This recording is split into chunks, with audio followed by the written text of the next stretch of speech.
Good evening, everybody. So meeting again with a new session of the organ of medicine. And since yesterday, we have started discussing about the most practical part of the organ of medicine.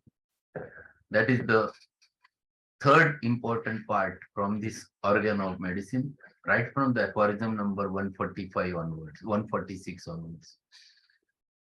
So we have learned the theoretical aspect, the semi-practical aspect, and now we have started with the practical aspect of organ of medicine. Two aphorisms we have finished in yesterday's lecture, in which he tried to explain that what is the way with which you have to apply or you have to go ahead.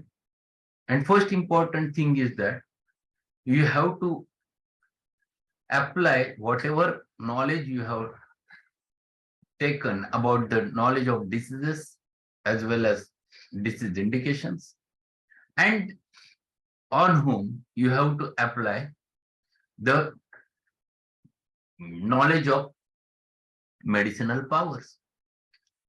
So knowledge of medicinal powers you have to apply on the knowledge of disease, indication. That two qualities which you have to correlate with the help of law of similarity.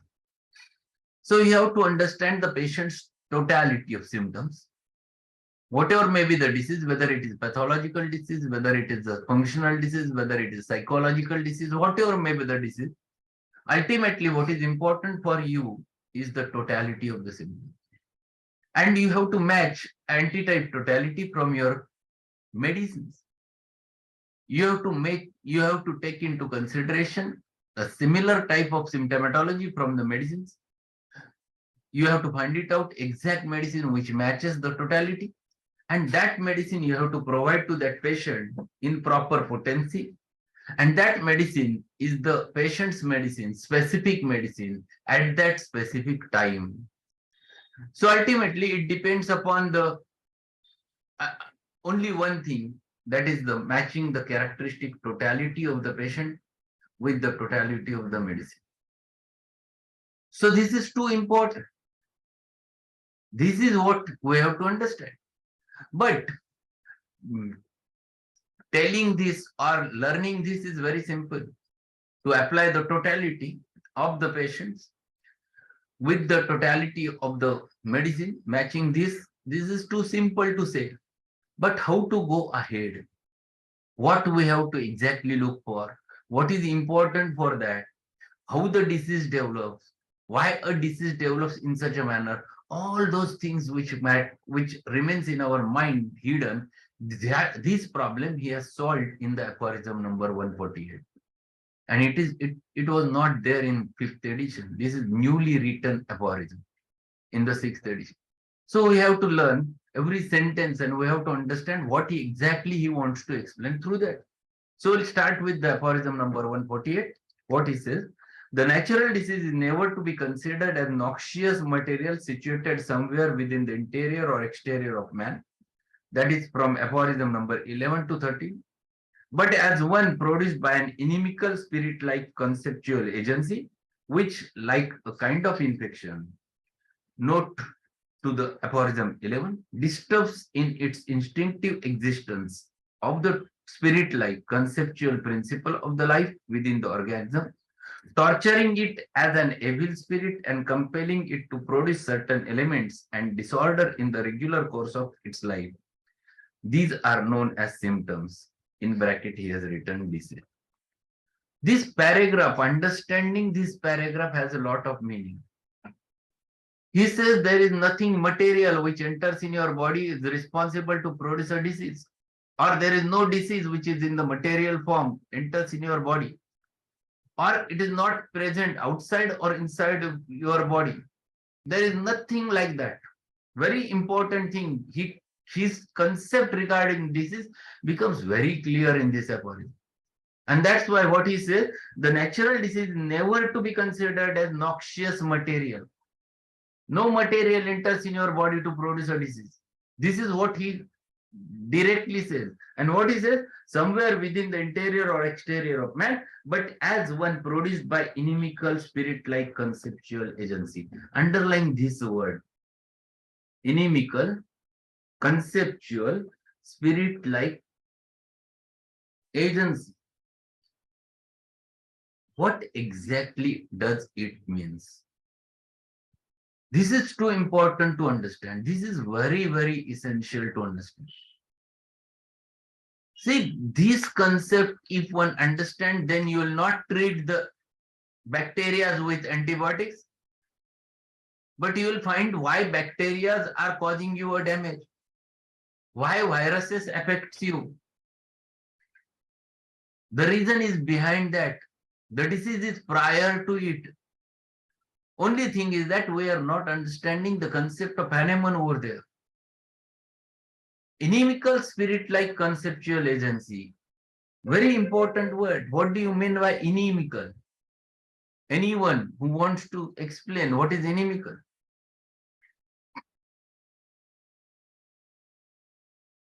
Inimical म्हणजे काय? What do you mean by inimical? Not harmful. Inimical is not always harmful.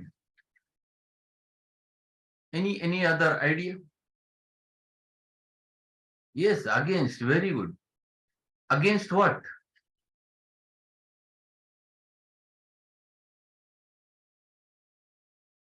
Against your will.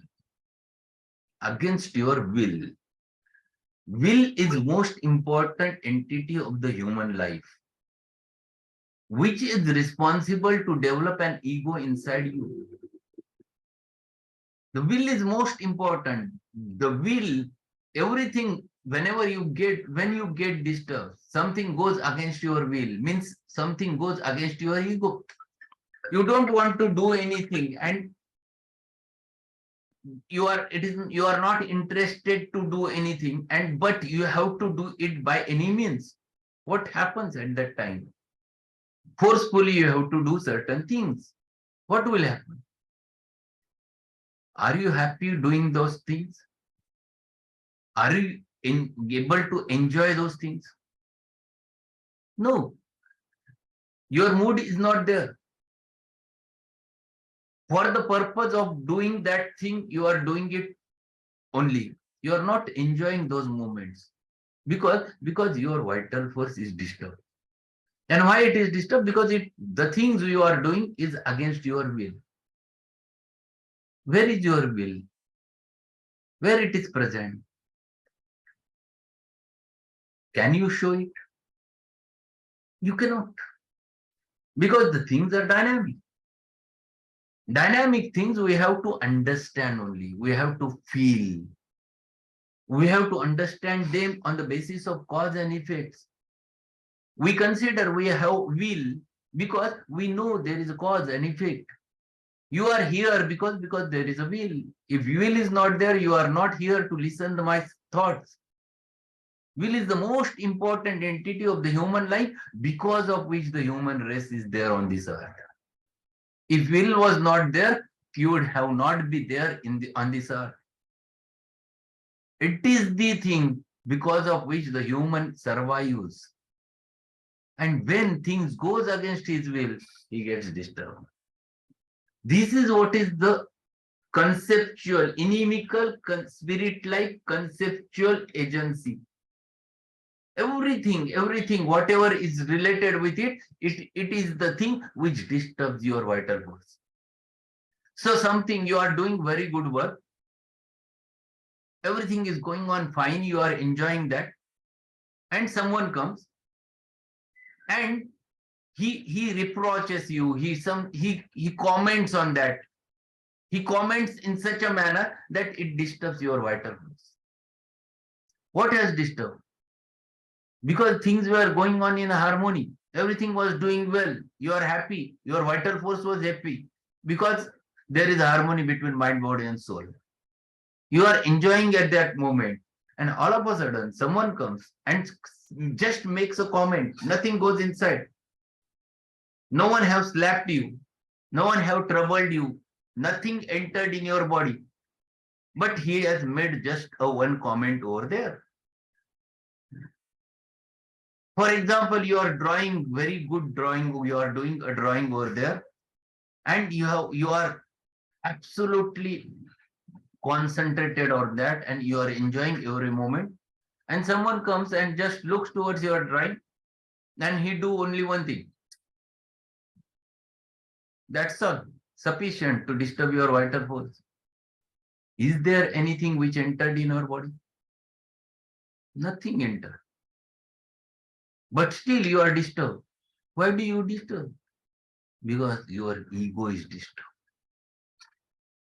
Because your vital force is disturbed. And when your vital force is disturbed, you start reacting in a disturbed manner. The harmony is now breakdown. You are no more happy. You are disturbed. You become a little bit irritable. Your irritability might be expressing violently or it might remain inside, but it disturbs your harmony.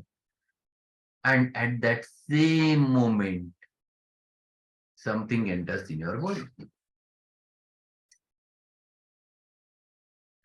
What will happen at that time? Everything, if you are enjoying everything and someone comes and meets you and doing everything, you react in a normal manner, everything he says something in a good manner and you accept, everything goes fine. But if you are in disturbed mood and if someone comes and tries to show you something, you react in a different manner to him. That means you are not reacting in a healthy manner to him. You react because already you are disturbed. You react in a disturbed manner. Someone comes to console you, you react violently sometimes because you are already in a disturbed mood. So what is wrong? Wrong is your vital force because it is disturbed. But the main function of this vital force is to preserve the health. So such small incidences always never causes you a damage. It always never causes you a disease. But it brings back again the state of health. So after some time your mood settles, again you come into the same healthy manner, you start again drawing the things and everything again comes to the normal and you are no more disturbed because the main function of the vital force is to preserve your health. And that's why it tries to fight with that situation, brings back you again into the natural mood and you become healthy, happy. But sometimes the trauma is so strong, this mental trauma, nothing entered in your body, and someone have scolded you, someone have commented you, or someone have made injustice to you, and your vital force is disturbed, and it is in a much more disturbed state at that time. So if it is so severely disturbed, what will happen? If it is so severely disturbed, then at the same moment, for example, any bacilli entered in your body, or at that same moment, any virus enters in your body, what will happen? The bacteria which was already there in your body, remaining in a healthy state, you are not getting disturbed because of that bacteria. You remains enjoys the state of health because your body, it is not possible for the body to fight against it. But you are enjoying. But once your vital force is already disturbed, it reacts in a violent manner to the same bacteria. Now the reaction is exaggerated. Now the reaction is inflammatory. Now there is a question of antigen and antibody. There is a question, I versus you, me versus you. All those things happens because it is a reaction which developed, and that is a fighting reaction which develops. So it is not bacteria every time used to produce that. It is your vital force who is already disturbed, is responsible to produce such types of reactions, and then you become disturbed, disease. And that's why he says, inimical spirit like conceptual agency. What it causes? It causes disturbance in your mind. When someone comments on you, it disturbs your mind. You start reacting to the image which is created in your mind, and you start cursing, you start fighting, you become angry, you become disturbed. And that is what is called as disturbance of your vital force. And that time, if something material enters, then it starts reacting in such a way. So this is very important aspect of understanding this aphorism, that inimical spirit-like conceptual agency, which like a kind of infection. What he says, which like a kind of infection, disturb in its instinctive existence of spirit-like conceptual principle of life within the organism, torturing it as an evil spirit. So it disturbs you. Once this happens, it starts disturbing. You are not normal. You are not healthy. Your face shows that you are not healthy because countenance gets affected very easily. It immediately shows that your body language shows you are disturbed. Something is wrong with you. So it has acted. It has started torturing you. The torture is there inside the mind. Then it is the time when such material can affect. Otherwise, no material can affect you. Even simple example is that the previously it was said that the mycobacterium, or it is the common thing that mycobacterium tuberculosis is the cause of tuberculosis. But this sentence is half truth. Mycobacterium, many a times we do the tuberculin test and our tuberculosis test, Montus test is positive. And it only indicates that you have bacilli in your body. It is not specific that you are having tuberculous disease. Because it remains over there unless and until you are disturbed, that mycobacterium will not going to cause any damage to you. It remains for years together inside your body without causing any harm unless the situation develops like that. Means unless and until your vital force gets disturbed because of some inimical conceptual spirit-like agency, that bacteria will not do any harm to you. And same is true for any acute bacteria. Same is true for any virus, or any type of viruses. These are the things which one has to understand. This is what Hahnemann wants to explain over there. Nothing material which will cause the disease. First, there is a disturbance in the vital force due to this inimical spirit-like conceptual agency. And it disturbs the instinctive existence of spirit-like conceptual principle of life within the organism, torturing it as an evil spirit. See what is it? Torturing it as an evil spirit and compelling it to produce certain elements and disorders in the regular course of its life. You talk like this. You talk with your friends. And what has happened to you? You are not in proper mood. You are getting disturbed. You never react in such a manner to me anytime. But today, what has happened? What it means? It means his vital force is disturbed because of due to some inimical agents. That at that condition, he starts expressing in a different manner. He might show anger. He might show a suspiciousness. He might not talk to you. He becomes taciturn. He becomes reserved. He becomes secretive. The normal thing, the normal person who used to remain absolutely healthy, never have such types of feature, starts expressing in this manner. It means his ease is gone. Now he becomes dis-ease. And why this dis-ease developed?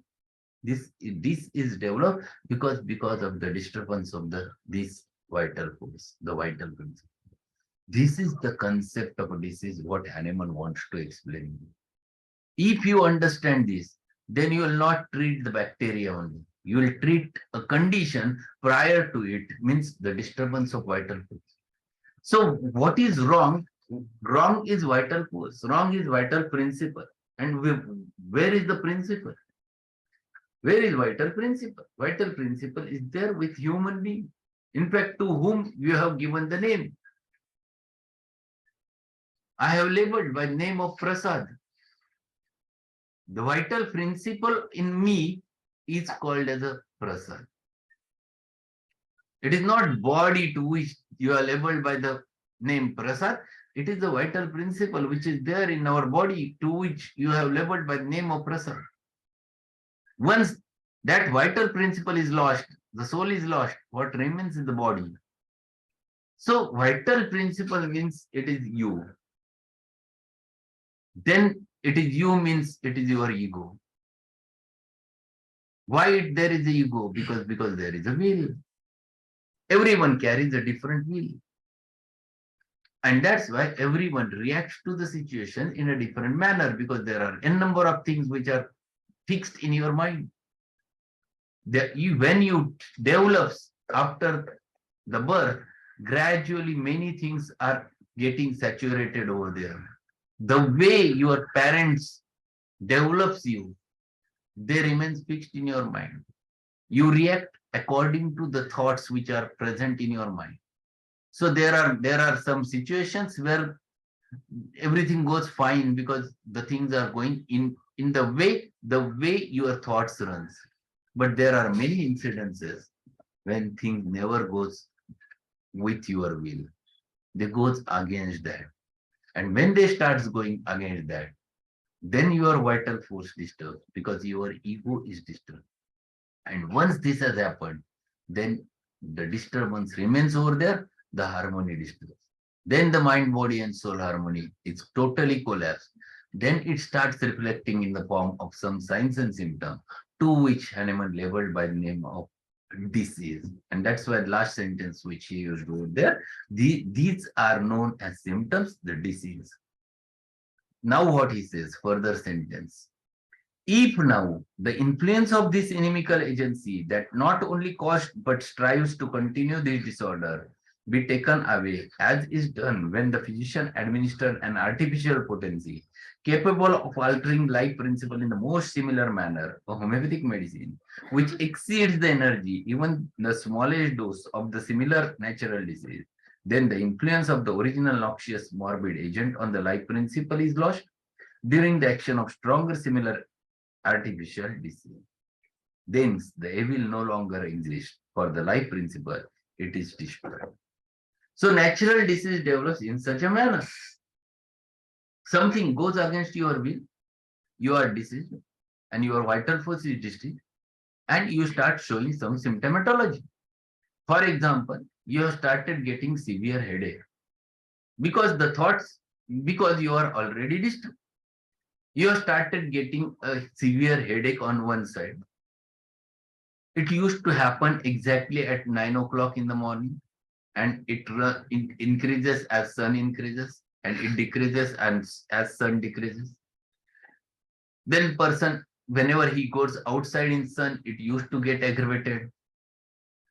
The person becomes so disturbed because of it. He never wants to talk with anyone. He becomes reserved. He becomes secretive. He becomes taciturn, and he wants to remain in alone.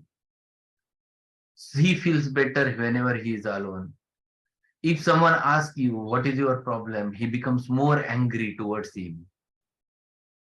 So this is what the patient is presenting. He has taken allopathic treatment without any result, because whenever he used to take the painkillers, he used to feel better, but whenever he stops it, he never feels better. So this is the totality with which patient comes. So disease, you cannot see the where is the disease. You don't know what has caused this disturbance. Every time you cannot get it. In fact, many a times you cannot get it, but you know only one thing, that he is diseased inside. His vital principle is diseased, which is reflecting through this totality of the symptoms. Now his vital force is in a diseased state and is not able to come out by itself. That's why he is having a chronic disease. Now he requires the treatment. Now you have to bring him out permanently, because his natural disease, natural disorder is there because of disturbance of vital force. Now you have to relieve that vital force from the disease state, because disease is there in the vital force. You have to bring him out of that diseased vital force. Only one law which is necessary to apply is the nature's law of cure. And nature's law of cure, what it says? A weaker dynamic affection is permanently extinguished in the living organism by a stronger one. When by the stronger one, if latter is very similar to former in its manifestations, whilst differing in kind. Now, this natural disorder which is developed over there in the form of migraine, which is considered to be weaker, If you develop similar type of disease, only the source is different, the kind is different. The natural disease is developed because of the disturbance of vital force because of some inimical agency. Now it is in your hand to produce similar state inside that human being, but which is stronger than the natural disease with the help of similar medicine. So as Dr. Anita, she has rightly explained over there, remedy is natramure. If you give the natramure, depending upon the susceptibility, depending upon the patient's constitution, depending upon that nature of the disease, all things you have taken into consideration and you have given natramure 1 m to the patient, for example. Now what will happen? Now this stronger disease, artificial disease, will remove the natural disease permanently because the nature's law of cure will work over there. When this natural disorder disappears, what will happen? Your vital force becomes free, which was in a disease state.